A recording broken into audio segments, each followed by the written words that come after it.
So I've got to say, this group has already been noticed by Dayton Hamvention. Chris, who handles all the forums, has already come forward, really impressed with how we filled the room for Forum 1, and now doing this into Forum 2, so we'll be back on their agenda next year and maybe with a third Parks on the Air forum. So thank you for showing up, because that's going to allow us to do that next year. Hey folks, and welcome. So as I said earlier, POTA back in 2016, 2017, Jason Johnson, W3 Alpha Alpha X-Ray, as well as Tom Martin, Mike Case, Rick Parent. It's a group of about 4 or 5 individuals that really created POTA, the POTA that you know today. I think one of the things that's been very impressive about POTA, 2 things actually, the number of volunteers we have, and I just want to recognize those volunteers that are here in the room and those that aren't for all the work that they do.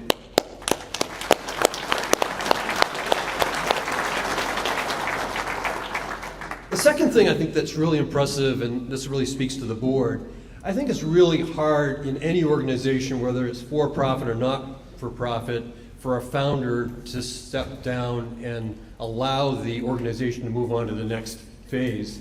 And Jason Johnson has done that. He's very successfully transitioned from being one of the lead founders and all the success he's created, and it really was his idea in working with others that there should be a board established that can steward the Parks on the Air program into the next phase, whatever that's going to look like.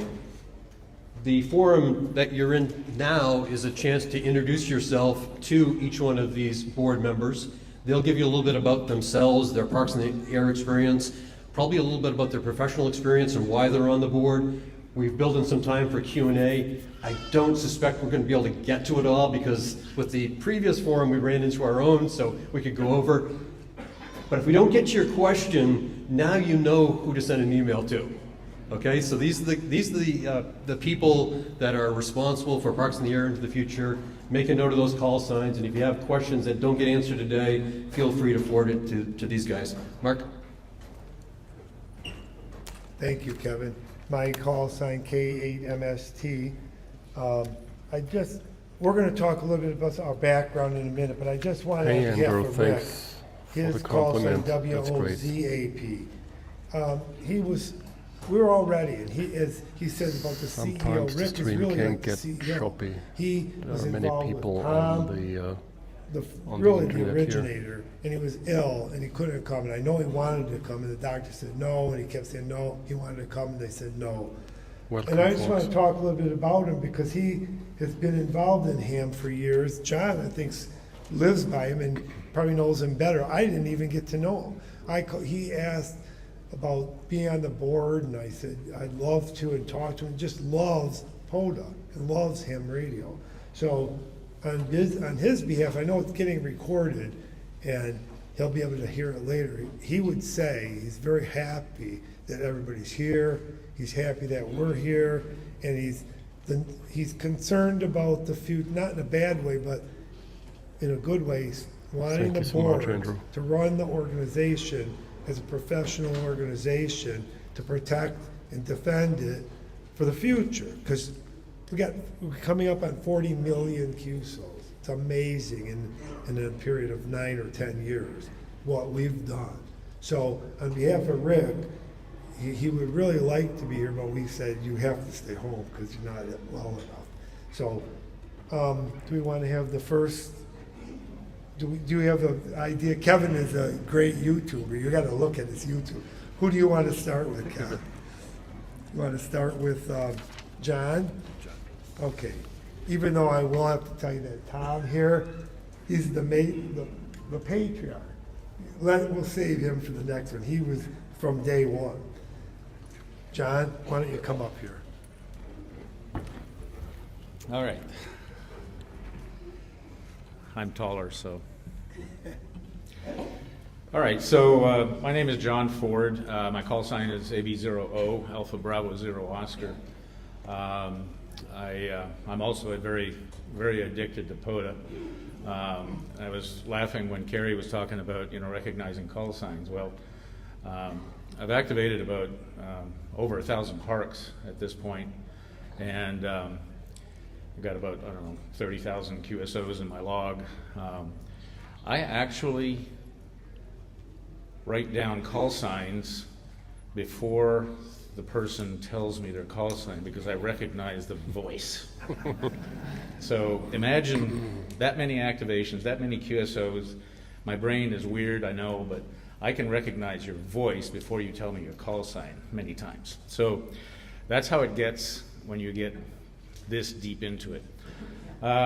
Anyway, I'm pleased to be, I'm honored actually to be asked to be on the board of directors. I'm looking after mapping for North America and work very closely with David, who works coordinating mapping on a global scale. And we have about 200 mapping reps, give or take, worldwide. And one of the questions earlier was, what does a map rep do? Well, one of the questions that I'm anticipating somebody will ask is, why don't you add, my favorite park, city park, county park, whatever. Why don't you add all the parks? Well, I didn't know this before I became a map rep, but once I became a map rep, it became obvious. One thing became obvious to me, and actually Jason explained it to me early on. As was Thank you, mentioned earlier, Tobias. POTA runs Thank you on for the volunteer compliments, power folks. and on donation power, and those two things are limited.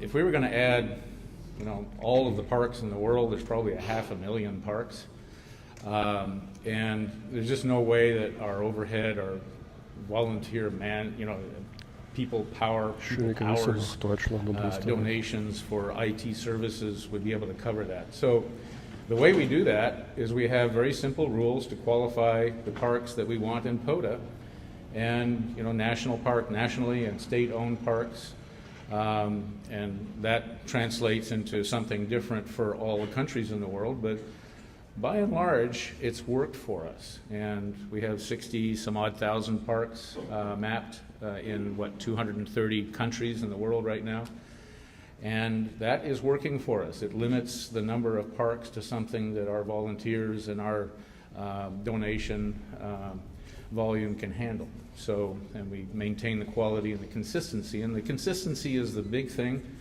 When we ask our map reps to start working on mapping, that's really what we want the most, is let's be consistent in applying the POTA qualification rules for the parks, so that if a park is in POTA, you know that it belongs there, and it's there, and it's qualified to be there, and it'll be there forever, so to speak. So we ask our map reps to look at each park before they add it to the database, look at the URL, the website for each Maybe park, to make because sure I'm an that IT guy, I complies always with want the to POTA squeeze rules. out the best They are what quality they of are. everything. Pays the same. So the map reps are not interpreting or changing or ignoring the rules. They're just making sure the park qualifies per the POTA rules, and we put it in a database, and it becomes available. So as a map rep, it's it's a lot of time-consuming research on the web. Okay, this park, what is it? Who owns it? Who's running it? That sort of thing. And if we check off all the check marks, then we add it to the database. So it takes some time to do that. Sometimes it's a no-brainer. It's a national park or it's a state park. Sometimes it's not so much. Sometimes it's a wildlife management area, and you have to look in a little bit deeper. That's it for mapping, I think. Personally, I'm retired, and I'm fortunate to be retired. I worked for 30 years as I was involved in managing a global construction materials company, and I worked in engineering and investment and acquisitions and mergers and that sort of thing. I've been a ham since 1981 and an extra since 1982, and I'm currently licensed in 2 countries, Canada and U.S. So I've, like I said, I've activated about 1,000 parks, and I started activating. My first activation was in 2019, and I've been going strong ever since. My other hobby is I fly airplanes. So I've been a pilot since I was 16 years old. Yes, I was a pilot before I learned to drive.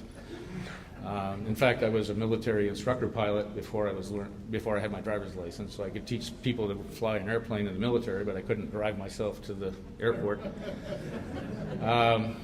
So I've been flying airplanes for about 50 years, and I haven't gotten myself lost navigating, that I'll admit to anyway. So the fact that I worked in a global company all my life and traveled the world, and I've flown all over and navigated this and that, that's my stake in the ground to say, maybe I have decent knowledge on mapping and maps and that sort of thing. So that's kind of why I've been interested in the mapping function. I've been doing it for 3 or 4 years now, and I think that in the 3 or 4 years that I've been doing mapping, we've not only doubled, we've quadrupled the number of parks on the air. So it works, and it's. I think we're like I said to somebody this morning, I think we're the 800-pound gorilla in ham radio right now, and it's getting even bigger. So thank you very much, all of you, for participating. I look forward to seeing you or hearing you in my activations. So thanks very much.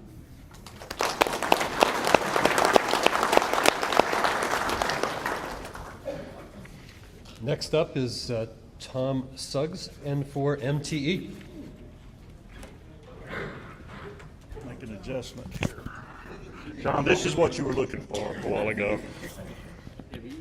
Yeah, how about that? There we go.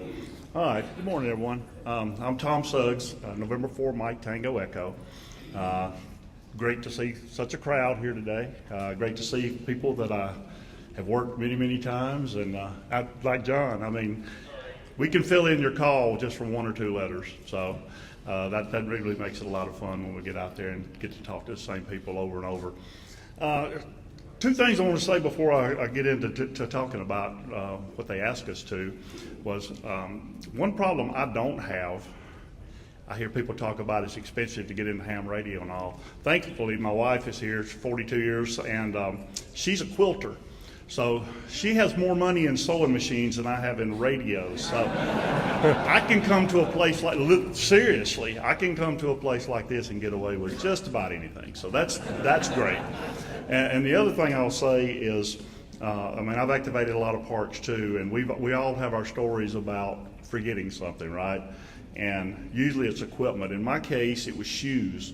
I showed up at a park at 7 o'clock in the morning in northwest Alabama. It's 30 degrees outside, and I always have a pair of shoes in my truck that I use for things like that. For some reason, I had taken them out, maybe to do yard work or whatever. When I left the house, I didn't put any shoes on. I just drove down there in my socks. So I had no shoes.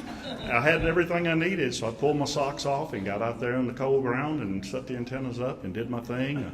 I found a Dollar General that had a pair of camouflage slip-ons for $5 that I carry with me everywhere I go now.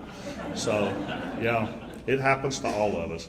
But my background a little bit, I'm a retired also. I'm an electrical engineer from Mississippi State University, and I worked in the power industry for 41 years. Designing power grids, and later being retired as chief operating officer of a medium-sized utility in Tennessee. Been retired about 2 years now, and but I've been licensed since 1985.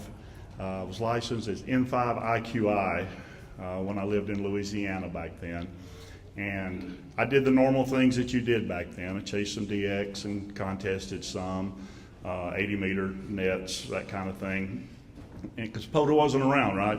So did that for about 15 years, and then we moved to Tennessee.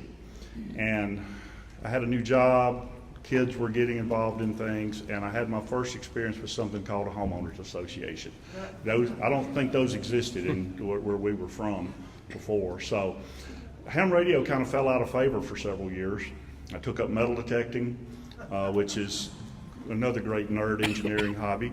And in Middle Tennessee, that's a great one to get involved in, actually. I found a lot of cool Civil War things and all. But 4 or 5 years ago, wanted to get back into radio. Didn't really know how I was going to do it with the HOA.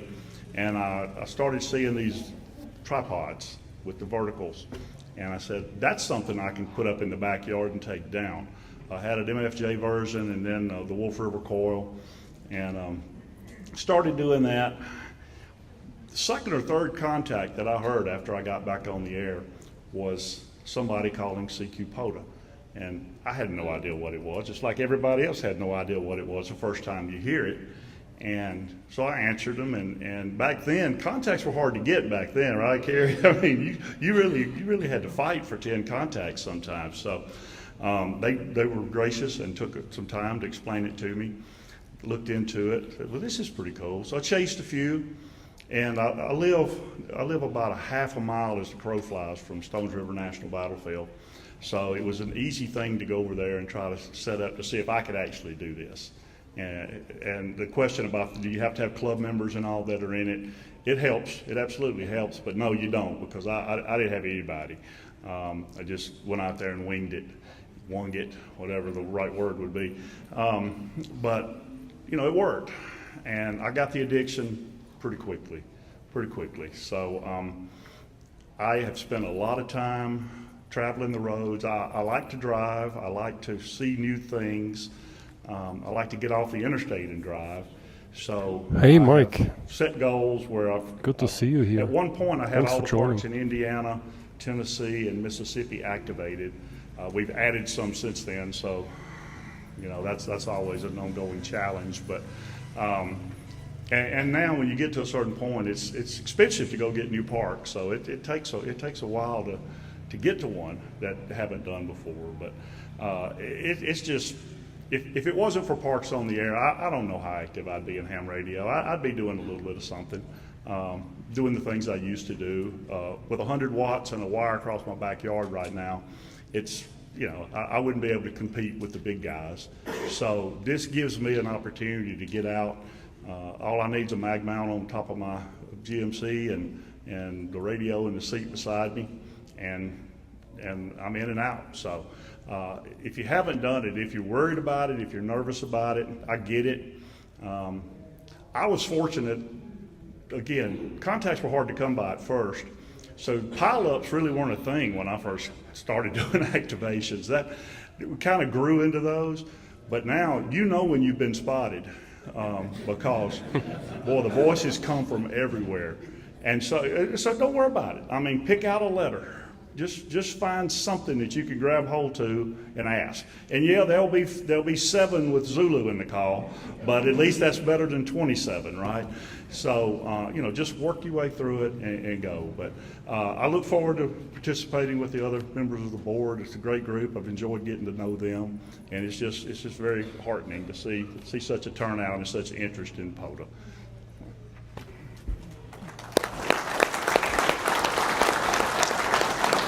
Thank you, Tom. So the next two gentlemen up to the mic are the OGs of Parks on the Air.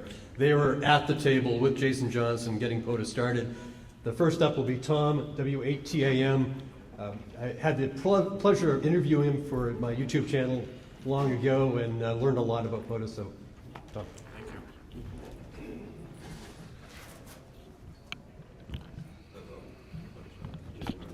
There we go. There we go.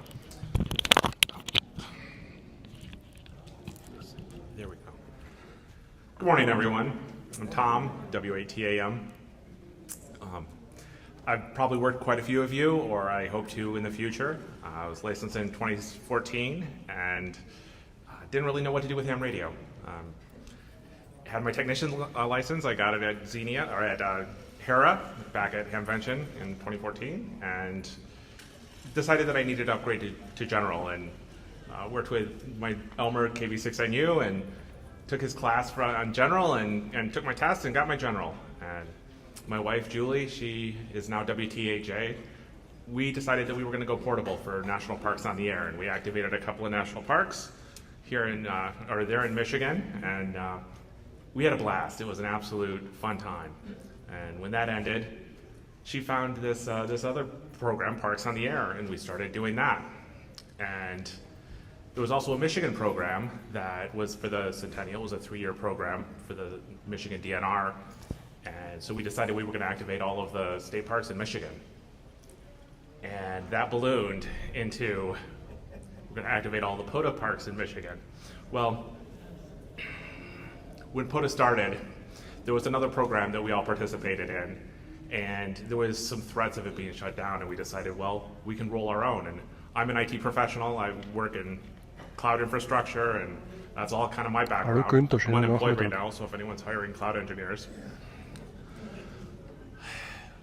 But I thought, well, how hard can it be to build a database and a web page to, maybe 500 or 600 people, a couple hundred activators. How hard can it be? We'll just put up a web page.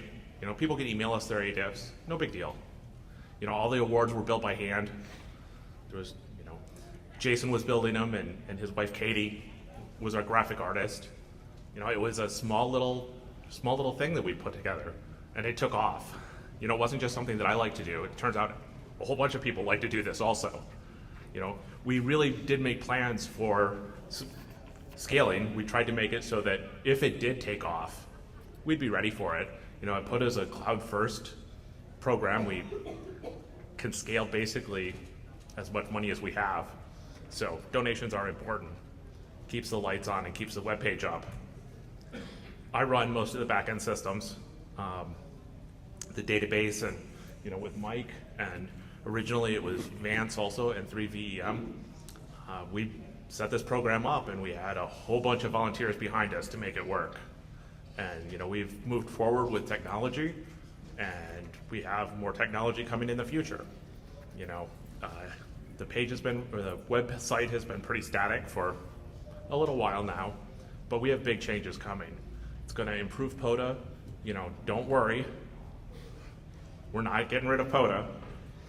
It's going to improve. It's going to be even better than it is now. And POTA has always been a technology program. We've always put, it doesn't look like a ham radio webpage. It looks like something completely different. There's no other page that looks like POTA. And in the future, it's going to be even more integrated with your mobile devices, even more interesting for stats. We have big plans, and we need all of you to continue participating. 40 million QSOs in our database, huge, absolutely huge. 75,000 people signed up for it. Never would have guessed that would happen. I appreciate you all. I appreciate all the volunteers that have made this happen. There's a lot of people standing behind me that have volunteered to make this go. I appreciate you all. Take care, everyone, in 7-3.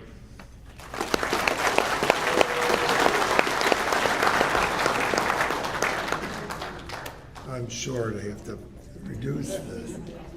Okay, I'm going to get to introduce Mike, W8 MSC. He's my friend, and the reason I'm on the board is because of him, and I'll talk about that at the end. But Mike's been one of the original people, as well as like Tom, and in Michigan, he knew I loved POTA, so he got me involved. But I get to introduce my buddy, and we're in the club together, the POTA, and I'll get him up here and get to talk to you. And I know a lot of people talk to him because he's a prolific activator.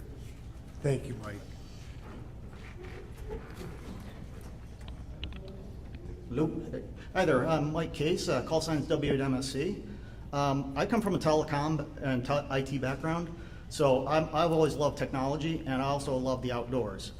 I got licensed in 2014, and like new hams, I joined my local club, the Southline Area Amateur Club, and had the field day. Loved it. I loved the combining of the radio and the outdoors. To me, it was like chocolate and peanut butter go great together. So, but field day was once a year. That was not going to be enough for me. So I wanted something different that I could go out and more often and get my skills better. So I was looking for things. I didn't find a whole lot. At the time, anything that I was looking for on the internet was all club field day stuff. How to set up your generators, your towers, your antennas. So there wasn't a lot out there. I saw summits on here that looked really cool. I thought that was interesting, but I live where it's flat, so that wasn't going to be an option for me. So along middle of 2015 or so, AWL is just going to do National Parks on the Air. They're going to do it for a year and celebrate the National Park Service having their 100-year anniversary. I thought, perfect, this is exactly what I wanted to do. So I skilled up real fast. I self-taught a lot of things. how to build a mobile station, how to build the antennas, how to do the power systems, how to do all the logging. A lot of work to self-study. I didn't have a whole lot in the way of the portable ops. I had a lot of good Elmers on radio skills, but there wasn't a whole lot there. So I was making notes, and I dove in head first. I got into national parks, I did the activations, and joined the Facebook community, and was able to meet some people and exchange notes and some comments back and forth, but where do you operate, what do you do? And so I was doing all this, and then I get to middle of the POTA, and I'm pretty well up on the Michigan leaderboard because I was really into it. I jumped into it head first, so I ended up getting contacted by Michigan DNR conservation officer. His name's Will Radke. He's a silent key now, but he was an ARRL MCOM rep for the state, and he was working with the national or the Michigan DNR, and they wanted to do something similar to what ARRL was doing with national parks, but they wanted to do it for Michigan state parks. So he said, you got a technical background, would you like to help? And I said, yeah, I can do it. Didn't know what I was getting into. So yeah, it's like if I knew what I was getting into, there's no way. No, right. So I decided to help out. I worked with a couple other guys, and we had a real small system, and we had a little website, we had a small database, and I was working on the software to do all the log scanning to help automate the process. So I ended up doing that with them for a while, and I got the attention of Jason and W3AX. And he's like, hey, we're kicking around this idea. We don't know what's going to happen. You want to join us? I said, okay, yeah, I'll bring it. I'll join. So at that time, we were calling it Brainstorm. We didn't even have a name for it. So we decided we wanted to develop a system to drop in, replace the POTA stuff after that expired at the end of the year. So we were kicking around all the ideas, and we made some changes from what the POTA rules were, and we adopted them for a national system with all the state parks. So we wanted to have multi-locations. We wanted to carry on some of the rules, like the 10 activations or 10 QSOs to make the activation, because at that point, solar cycle was low. So we decided to do that, and we launched this little website, and we kicked it off, and we thought, a couple hundred people bought into our little game, we would consider that a success. So, here we are 8 years later. We've scaled, and with a little bit of growing pains, but I think the one thing that we really wanted to do when we designed the system is, at the beginning, we designed it as a whole system. It wasn't just going to be make your QSOs, update the stats on the leaderboard, and you're done. We designed it from the get-go, and we baked in the community aspect. I want to thank everyone who brought that up, because that was a key component to key in on, that this is a community first with an operating activity at the center. And all the QSOs that we make are only a small part of what POTA is. There's a lot of preparation that people put into ahead of time to get ready for that activation before they spin wheels. They research the parks, they get their gear together, they build their radios, antenna systems, and they go to the parks, they upload the logs, and then they follow up with the stories. And without all of that, we wouldn't be here. So I just want to say thank you for playing in our little game, and if you got anything else, just let us know. Thank you.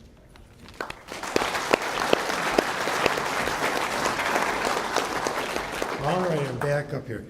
So Kevin, when I got on the board, obviously we met. I never worked him, I never knew him. We got to meet. In fact, yesterday was the first day we even got to meet face to face. But we worked a lot together making this, doing these presentations. He did all the work, most of it. I just gave him ideas.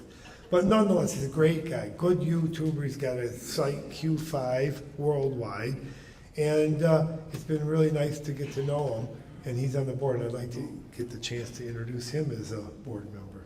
Kevin? So I'll make this quick because I don't have the great stories that Mike and Tom have and John. I got licensed first in 1978 when I was in high school, WB1 DED at the time, and I was totally immersed in ham radio. There wasn't any parks in the air at the time. But I went off into getting married and 3 kids, and I unfortunately let my license lapse. And I was still carrying around my Kenwood TS 830 that I had spent every dime that I had back when I was in high school, and I carried that around for 40 years. And typical story, but COVID came along, and I decided now it was time to get the Kenwood off the shelf, and now I need to get relicensed. So I relicensed. I was lucky enough to get the W1 DED call, kind of a call out to the experience in 1978. One of the issues I had was I had a small lot off the coast of Maine, and I really wasn't doing well with the dipole in the backyard. And like you've heard today, someone said CQ, POTA. I had no idea what this was, but it was a great lifeline for me. I got totally immersed in parks in the air. I started traveling into parks that were close to my home. Hey, Bonnet, good My afternoon. particular type of Thanks for activation, joining you again. won't see me out there weekly or daily. I love to go to a location and make as many contacts as possible. I've traveled, I've taken Pelican cases with K3s down to the Bahamas, to St. Vincent, to Virgin Gorda. One of my best activation stories was going to Acadia, which is K-0001. At least at the time it was K. And I just wanted to get that in the log, and I parked a tent there, put up a DX Commander, took a K3 and a KPA 500 because I could plug in, and made 1,500 contacts in the worst weather imaginable, but it was really a great experience. My professional background, I come from the business world. I've started a few companies and grown them, so I think that I can provide some sort of experience in that area to the board. I have a particular interest in communication. I owned a media company for a while. Now I fool around with Q5 Worldwide Ham Radio. That's actually how I learned most of what I know about parks on the air. I interviewed, as I said earlier, Jason Johnson, W3 Alpha Alpha X-Ray. And if you ever want to hear the origin story, just check that out online. I talked to Tom because I was really interested in the software side of it. I interviewed James Linden, the Bonnet, I feel E3JLN. guilty. If you don't know that call, he is the HR. primary person rebuilding the back system right now and doing an amazing job. I interviewed activators like Kerry, KB3WAV, who gave me a great perspective, WD4DAN, Dan, I'm sure most of you know that call sign. Just gave me a wealth of information about what POTA was and really energized me since I didn't really have this kind of community in the state of Maine. So thanks again for being here. I appreciate you listening to the story. Next up is Mark. You've heard him already, but he's going to give you a little bit of his background. Thank you. Well, as I said, Mike introduced me to the idea of POTA on the board because he knew I loved it. And I'm not 4 years. In fact, I looked at my license, like, wow, the anniversary is tomorrow, the 18th. I'm like, wow, that's great. So 4 years. So it's relatively short. I haven't activated that much, over a little bit over 100 parks I've done. And as I said, I really enjoy doing it, the meeting of the people, the community, the park camps, everything. So when Mike asked me to do it, I said, sure, I'd like to. And when I say what I did, you'll know why I'm here. I retired last year, and I had worried about, I worked all the time, and I was traveling all the time, and I didn't know what I was going to do. So now I'm a professional POTA radio guy. But I retired from Hyundai Motor Company as a general counsel, and I was a lawyer for 40 years, and Rick said, oh, having a lawyer would be wonderful on the board. So that's why I'm here. But nonetheless, no, we had a wonderful talk when I first got involved with it, and he said, look, we want to make it all intensive with rules and regulations, but at least making it very clear, unambiguous. I was working as a lawyer, as a corporate executive, but I said, this is great, and if you have real clear rules, clear procedures and policies, it makes it easy for everybody and all the people. There's a lot of questions, and that's what it's, so governance. And so that's what I think my role really will be is I come up with the meeting, say, well, what about this liability? What about that? And the intellectual property. And as you say, we've grown and grown and grown. The value of POTA is immense. And it doesn't mean that it has to be assets that you own all these things, but we have a tremendous value. And we do need the donations to keep the money coming to run it, but we need the people. It's more about the people. And somebody asked earlier, don't forget the hunters, and the hunters are essential. And I was a hunter for the first 4 years, and I learned to be a ham from POTA, and I learned to be a member of the community from POTA, and it's just wonderful. And so that's my whole role in this organization. And I think the thing I said earlier, we want to protect what we have. We have the FCC on one side, all the park regulations, and on the Facebook, people say, oh, the park ranger did this and they did that. And, you know, if you just deal in a nice way, talk to the people, friendly, open, you can get everything done. Some people say, oh, we should be, you know, kind of hidden and don't show the people what you're doing. We have flags. Go see Carrie. You can buy all kinds of flags and logos. I personally go right in. I say, I'm here to play radio. And the first thing I do when I go in, and I let them know, hey, I'm here to do POTA. You have any problems? Nope. Unless you're in a federal park. It's not a commercial activity. They really can't stop you. But you don't want to go from the legal part right from the beginning. So you do have the right to do it. We're federally licensed. So that's what my role is, and that's what I'd like to see. We protect POTA, we grow POTA, we become more stronger, more valuable, and that we're going to be here for the next people when we're not on the board. New people come, then I say, hey, I built something. So that's what I do. Thank you. So now, and we really have to say thank you to you people here. I'm going to read some of the questions, and then I think we'll see. You guys just pop in when you want. Is the frequency in use? I don't know if that's a question or comment, but yes. I mentioned it earlier. People complained about it, right? Oh, Ham, it's dying, it's dying, it's dying. Tell me about it, right? Okay, in Tennessee recently consolidated separate properties into a single new state park. If it happens in our state as mapping reps, how should we handle the old references? So I'm going to point to Tom and John. Since I'm Tennessee, I guess. Yeah. You just did it. Yeah, I just did this in Tennessee. I'm the mapping rep for Tennessee and Mississippi. And yeah, we had a couple of references that were state natural areas, very remote areas, pretty small, and they had been in POTA for some time. And the state of Tennessee created a new state park, pretty large area that encompassed, and it's official in the documentation for the state park. It specifically says this includes, I think it was Virgin Falls and something, anyway, Lost Creek maybe. It includes those two areas. So we have a rule in POTA when we're creating parks that we don't have sub-parks, if you will. We don't have parks within parks. And so this particular situation, I felt like that a state park was more important than state natural areas. I guess there's a little bit of a hierarchy there. The state park being the larger entity. And so when I created the state park, at the same time had created two sub-parks. So I went back in there and deactivated those. So in this case, and it's rare, but in this particular case, we added one park and deactivated two. So we had a net loss of parks there. But at the same time, we had a new state forest.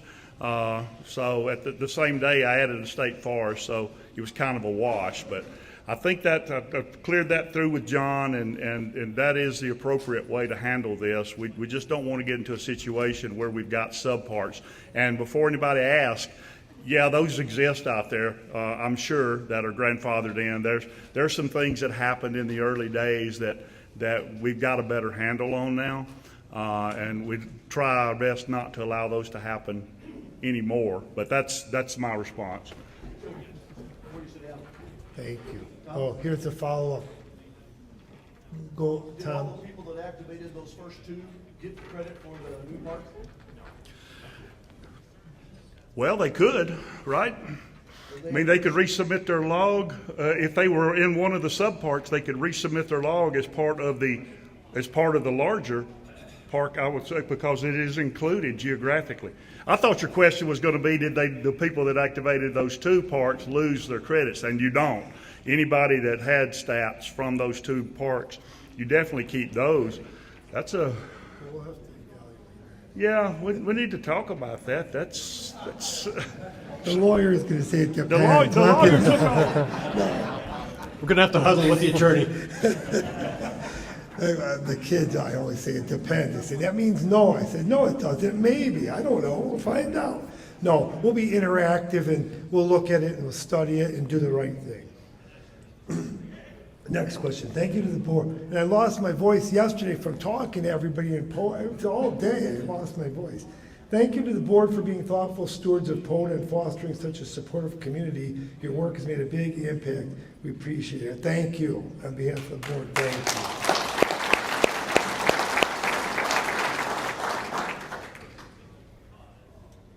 What is more important, number of activations or number of contacts? Yes. Tom? Oh, what happened? It totally depends on what you like. For me, it's unique parks, and I've been to 1,207, I think. Maybe there's a couple I still need to upload. But everyone can set their own goals in POTA. If you want to make a bunch of contacts, make a bunch of contacts. If you want to go to a bunch of parks and rove like I do that. There's lots of room and lots of opportunity for you to make your own goals. I submitted that question, and there's money writing. Well, parks is the answer. There's one park, and a person has gone there 10 times and made 100 contacts. Or one person has gone there and made 697 contacts one time. Who is the winner of that park? It's in your heart. Yeah. It's not important. I'm trying to be fair. Which one? I need an answer. I'll flip a coin. It probably, the default would be, by the way the system is, the number of times you've gone, because it looks at the number of activations, and then, but it cross-references it. But I think the way the program, and I always say, I'm not a lawyer, I don't know anything about IT, but I think that's the default, because when you look at who's the leader, how many times have you done it? Well, we'll see. It's a computer flaw. You think you're sure. But remember, it's not a contest. It's not a contest. You're supposed to have fun. Who's winning? I don't know. It depends. Okay, question. Love the POTA tent. Thanks to all that set it up. Curtis and Carrie Turner, Michael Turner, Ray and Carrie Wright, additional people helping out like the Black Swamp crew and others. Very much so. Thank you. And we'll put another bid, because Carrie's sitting right there, buy your POTA gear. It's great to have it. Show your friends. So is there a parks program for just Michigan State Parks that's mentioned by W8MS? It's MSC. I don't think anymore. It's gone. It's merged. No. Okay. What are some things that will help us help you if we're interested in volunteering as mapping reps? John, it's your question. Okay, so the way this works is, as I said, David and I look after a network of about 200 map reps.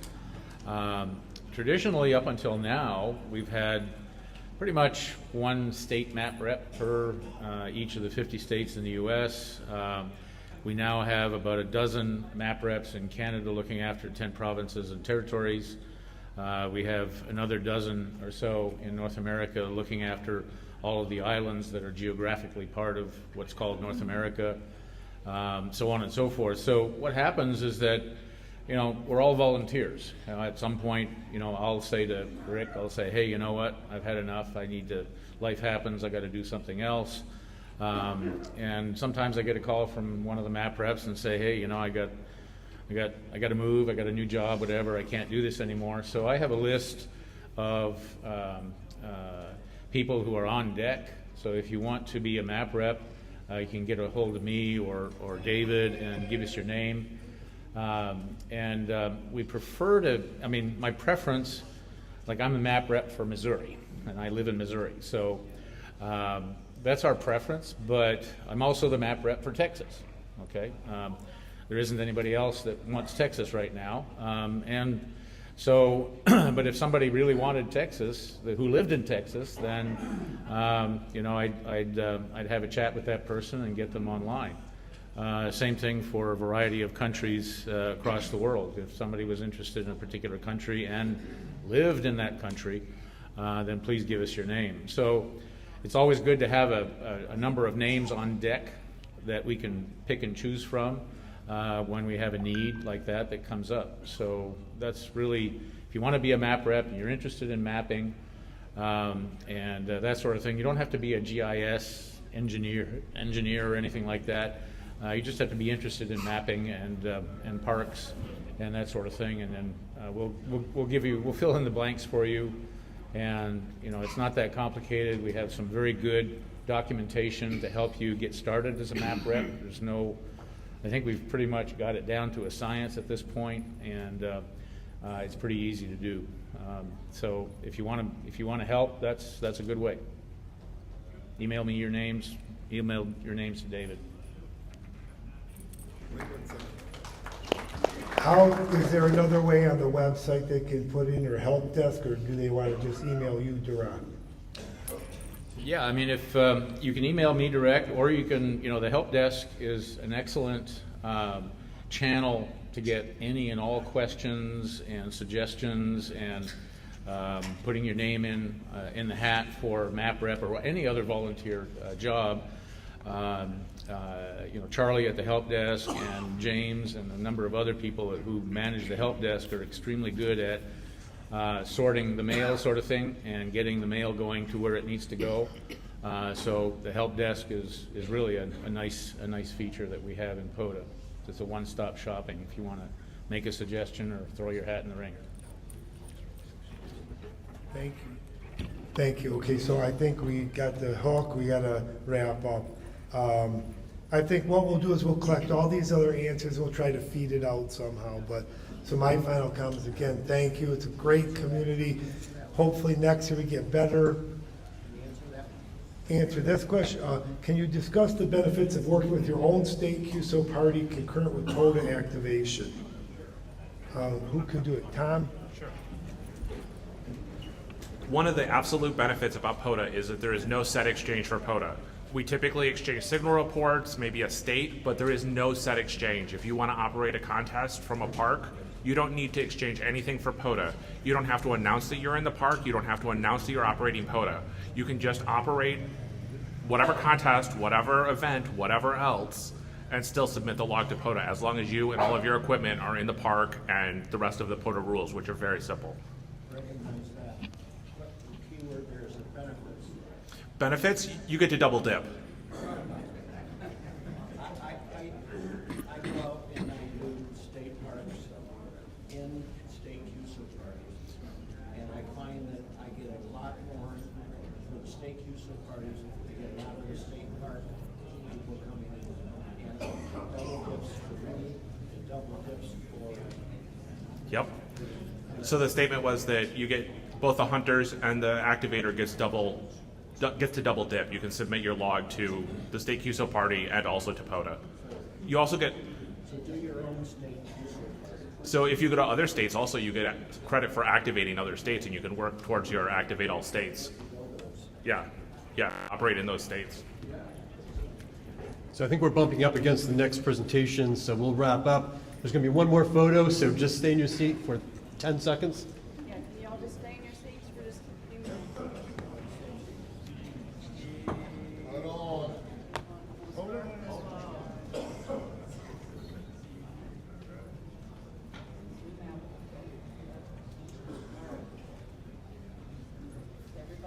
Everybody look towards the camera, okay?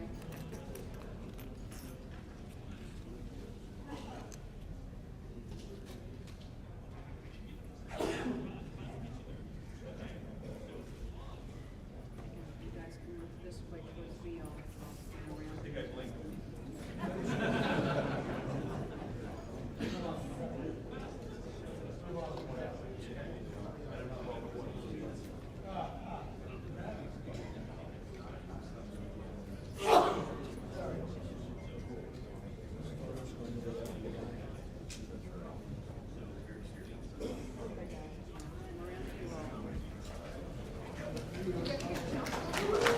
Again, thank you. Thank you for activating. Thank you for hunting.